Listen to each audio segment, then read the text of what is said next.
My name's Linda, and if you told me a few years back that I'd be juggling a baby, a remote editing job, and a crumbling marriage, I'd have laughed in your face. But here I am, 33 and barely keeping my head above water. It all started when I was assigned to edit a book by Alex Chambers, a writer who was the talk of the town back then. I remember our first call. His voice, deep and a bit rough, came through the line, "Linda, Alex Chambers. Got your notes? Let's talk shop." I was professional, of course. "Sure, Alex. Chapter 3, the pacing feels off. And the character of John, he needs more depth." There was a pause, then a chuckle. "Straight to the point, huh? I like that." That was our routine. Long calls, discussing his book, characters coming alive between us.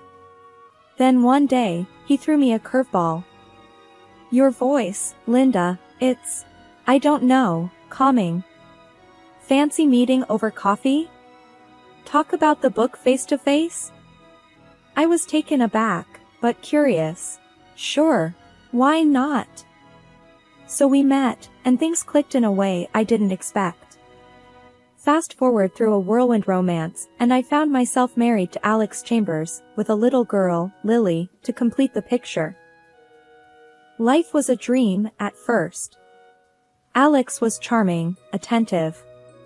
But when Lily came, and I switched to working from home, things started to shift. It started small. Alex, usually brimming with ideas, hit a dry spell. One night, as I was putting Lily to bed, I heard him cursing at his laptop. "Nothing. Not a damn word comes to mind," he shouted. I peeked into his office. "Hey, what's wrong?" He spun around, his face a mix of frustration and despair. "This book, Linda. It's like pulling teeth. I can't get the words out." Without thinking, I sat down next to him. "Let me take a look." That night, I ended up rewriting half of chapter 4. Alex read it, his eyes widening. This is good, Linda. Really good." A spark of pride flickered in me. But it was soon overshadowed by a new routine. I found myself spending nights at the desk, transforming Alex's jumbled thoughts into coherent chapters. He'd hover over my shoulder, nodding and occasionally mumbling, "Yeah, that's good." One evening, as I wrapped up a chapter, Alex leaned in and kissed my forehead. "Couldn't do this without you, babe." I smiled, but it didn't reach my eyes. I was tired, worn out from balancing my work, Lily, and now, Alex's book. I felt like I was losing myself in the process. As weeks turned into months, my role as the secret backbone of Alex's writing solidified. I was the one breathing life into his characters, crafting the twists and turns of his plots. But outside our home office, I was just Linda, Alex's wife. One day, as I was tidying up the living room, Alex walked in, phone in hand. "Hey, Linda, my publisher loved the latest chapter. They think it's some of my best work." I forced a smile. "That's great, Alex." He didn't notice the strain in my voice. "Yeah, I told them I've been working hard on it." I bit back a sharp retort. Working hard? It was my words, my nights spent agonizing over every sentence. As Alex's book neared completion, my resentment grew. I was the muse he never acknowledged, the ghost in his success story. I remember confronting him about it one night. "Alex, don't you think I deserve some credit? I've practically written half the book." He looked up, surprised. "What? Linda, come on. It's my name on the cover. That's how it works." I stared at him, disbelief and anger swirling inside me. "So, my work, my words, they mean nothing?" Alex sighed, running a hand through his hair. "You're helping me, Linda. That's what partners do. But it's my book, my career." I walked out of the room, my heart heavy. It was clear to me then. In Alex's story, I was just a footnote, a nameless contributor. And that hurt more than I could say. The night the book was published, I held a copy in my hands. Flipping through the pages, my words stared back at me, hiding behind Alex's name. There was no mention of me in the acknowledgments, not even a subtle hint. I confronted Alex about it, my voice trembling with suppressed emotion. You didn't even mention me. Not once. He shrugged, oblivious to my hurt. It's just how it is, Linda. I'm the writer, you're the editor. We each have our roles. That was the moment I realized how invisible I'd become in Alex's world. It was a bitter pill to swallow, a harsh truth I had to face. My life turned into a pressure cooker about to blow. Juggling work, Lily, the house, and Alex's demands had me stretched thinner than a dollar store rubber band. One typical Tuesday, I was knee-deep in laundry when Alex barged in, his face buried in his phone. Linda, where's my blue shirt? The one I wore at last week's reading? I pointed to the ironing board without looking up. It's right there, Alex. Ironed it this morning. He grabbed the shirt and mumbled a half-hearted, thanks, already distracted by another text. I shook my head, feeling like part of the furniture. That night, after putting Lily to bed, I sat down to edit a manuscript for work. My eyes were heavy, my brain fried. Alex strolled in, a sheaf of papers in his hand. Hey, can you look at these? I need your magic touch. I glanced at the clock. It was already past 10. Alex, it's late, and I've got a pile of editing for work. He frowned, his voice rising. But this is important, Linda. My publisher's waiting. I sighed, taking the papers. Fine, but this is the last time, Alex. I can't keep doing this. He scoffed, what's the big deal? You're just sitting at home all day. I snapped. Just sitting at home? Really, Alex? Between Lily, the house, and your never-ending book needs, I barely have time to breathe. Alex rolled his eyes. Dramatic much? I'm the one with the real job here. That stung. Real job? I'm an editor, Alex, not your personal assistant. He shrugged, clearly not getting it. Whatever, just do what you can. I worked on his manuscript, resentment boiling inside me. Each word I edited felt like a betrayal to my own work.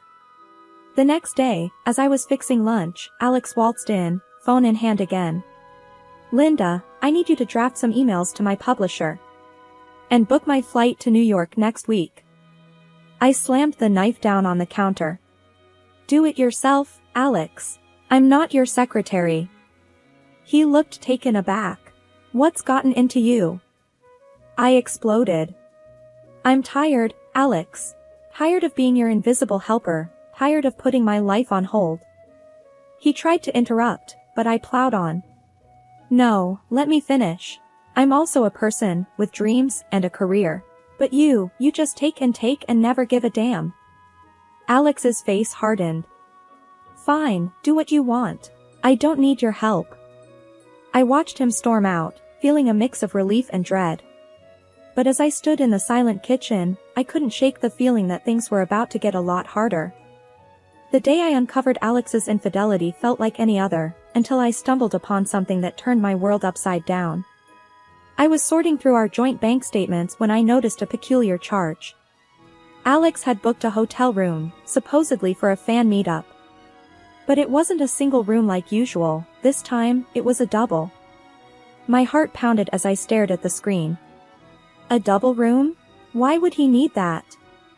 The question echoed in my mind, but deep down, I feared I already knew the answer. I decided to confront him when he got back. He walked through the door that evening, looking wearied but satisfied. Hey, Linda, back from the event. It was great, he said, trying to kiss me. I dodged his kiss and held up the bank statement. Why'd you book a double room, Alex? He glanced at the statement, his face momentarily blank. Oh, that? Must be a mistake. I booked a single, like always. I wanted to believe him, but the doubt had already seated itself. A mistake, huh? Okay. Later that night, after Alex came home drunk, he crashed into bed, leaving his phone carelessly on the nightstand. A voice inside me whispered to check it. I hesitated, but curiosity and suspicion won. Picking up his phone, I felt like a detective in a bad movie, but what I found was no fiction. His messages were a maze of lies and deceit. There it was, a string of texts with someone named Julia. They weren't just friendly, they were intimate, full of plans and secrets.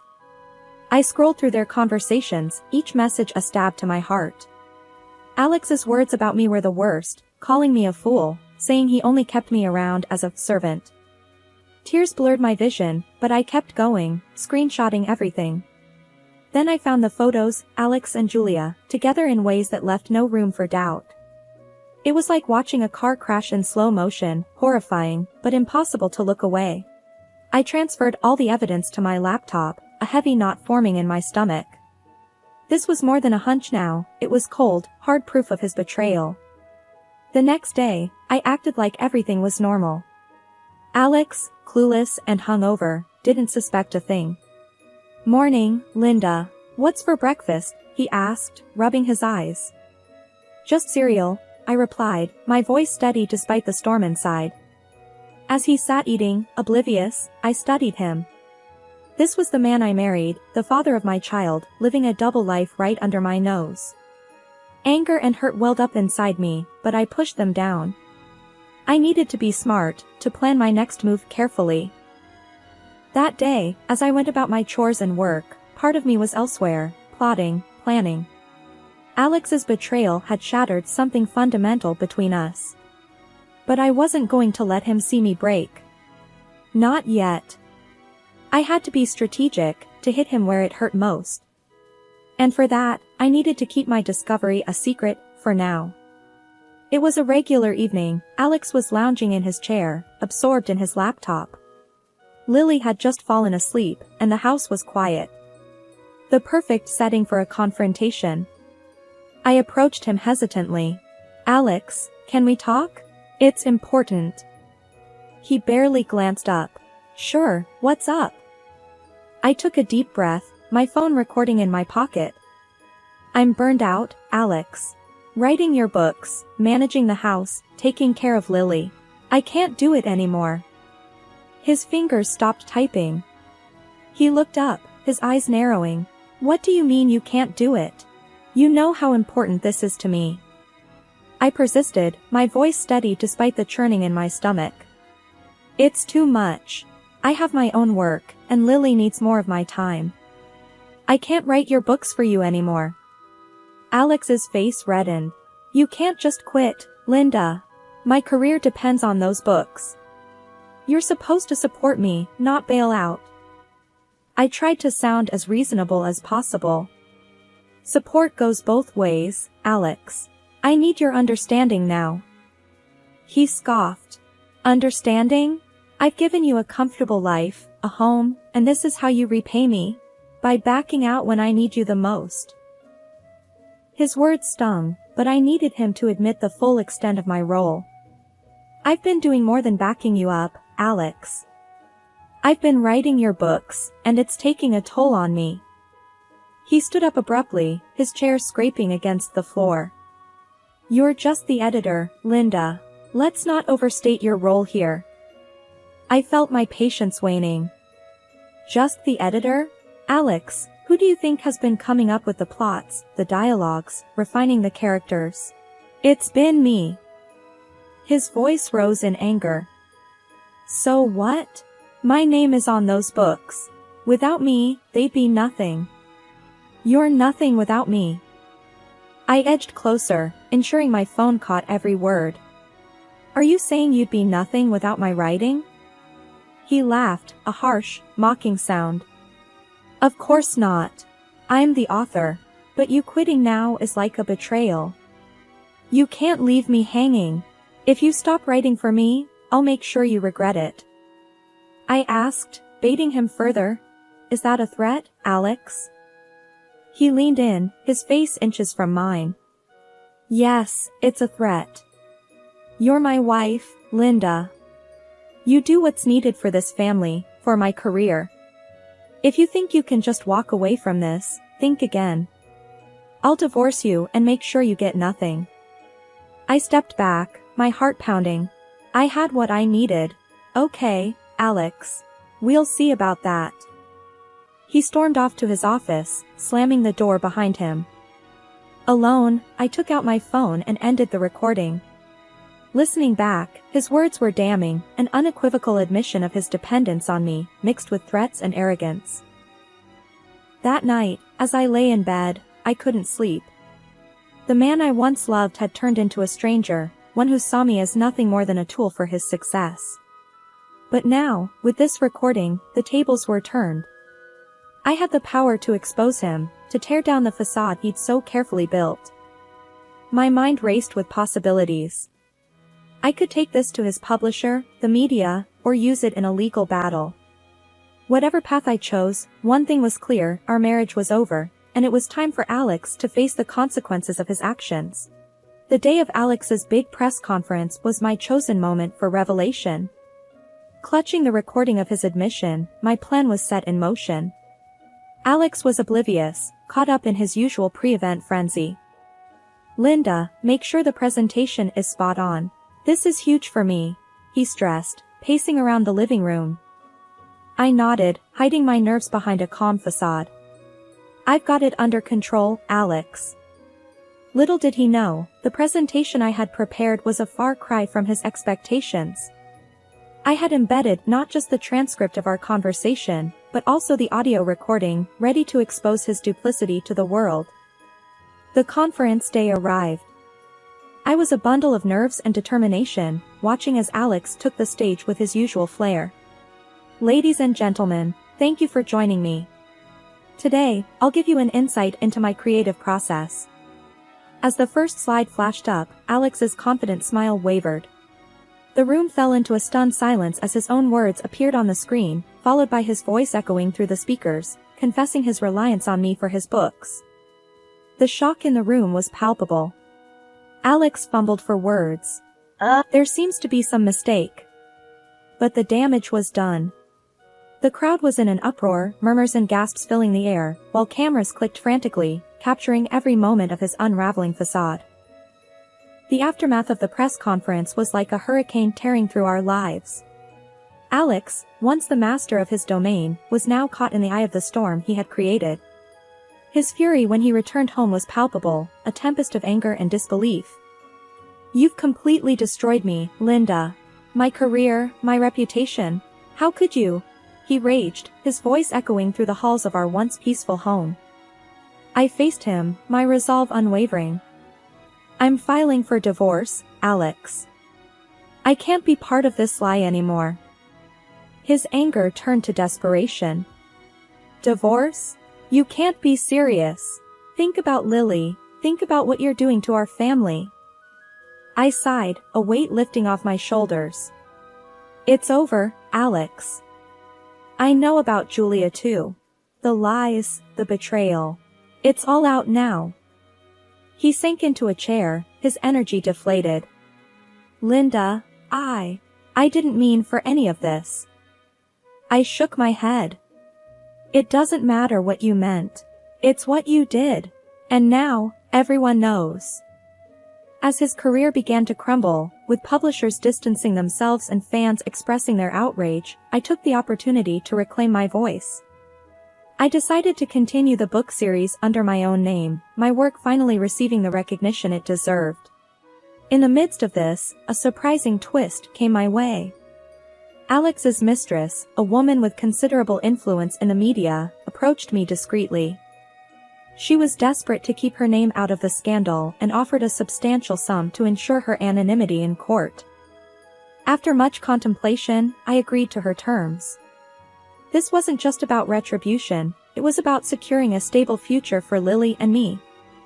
The money meant freedom and a fresh start.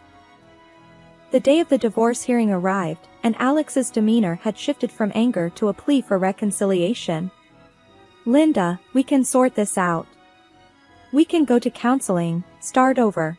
Please, don't do this." I looked at him, seeing the man I once loved, now a stranger consumed by his own deceit. "It's too late, Alex. I can't erase what you've done, the lies you've told. It's over." In the courtroom, the air was tense. Alex's lawyer tried to argue for leniency, but the evidence against him was undeniable. The judge ruled in my favor, granting me a significant compensation and full custody of Lily. Alex was ordered to pay child support, a final blow to his already faltering financial state. Returning home, I watched Lily playing in the living room, her laughter a balm to my soul. I knew the road ahead would be challenging, but for the first time in a long time, I felt hopeful. That night, as I tucked Lily into bed, her gentle breathing was a reminder of the new beginning that lay ahead of us. "Mommy, will everything be okay?" she murmured sleepily. I kissed her forehead, whispering, "Yes, my love. Everything will be just fine. We have each other, and that's all we need." In the quiet of the night, I reflected on the tumultuous journey. The pain and betrayal had been overwhelming, but they had led me to a newfound strength and independence. It was the end of a painful chapter, but the start of something new, a future where I was the author of my own story, free to write the next chapters as I saw fit. In the wake of our divorce, life settled into a new rhythm. I focused on raising Lily and my burgeoning writing career, now rightfully acknowledged under my name. Alex's presence in our lives dwindled, his visits with Lily becoming infrequent and strained. One afternoon, while Lily was at school, I sat at my desk, working on my latest book. The phone rang, breaking the silence. It was Alex, his voice barely a whisper. "Linda, I've messed up," he said, a tremor in his voice. "What happened, Alex?" I asked, my tone guarded. He sighed heavily. "I published a book about my affair. I was desperate, Linda. I thought it might save my career. But I named Julia in it." I was stunned. "You named her? After everything?" He was quiet for a moment. "Yeah, and now she's suing me. She won the case. I have to pay her $1 million, Linda. I'm ruined." I shook my head, disbelief and a twinge of pity mingling inside me. "Alex, why would you do that? You knew the consequences." "I don't know, Linda. I don't know what I thought." I ended the call, feeling a mix of emotions.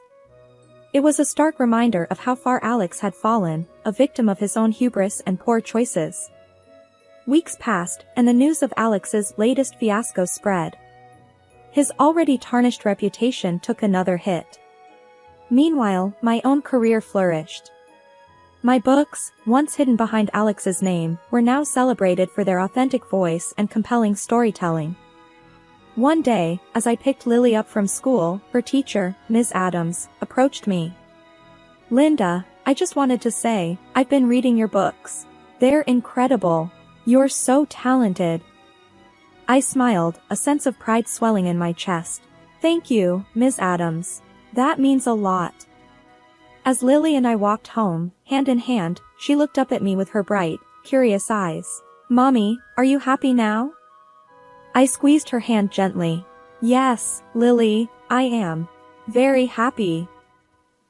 It was true. Despite the tumultuous journey, I had found my voice, my independence.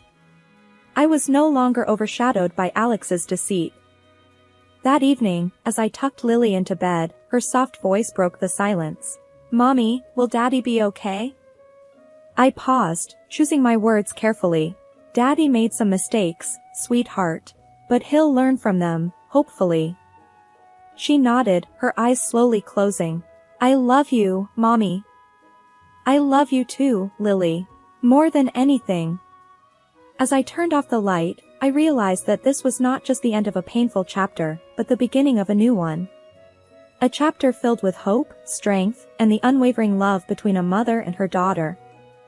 In the quiet of the night, I reflected on the journey. Karma had played its hand, and in its wake, left a path for new beginnings. I had emerged stronger, wiser, and more determined.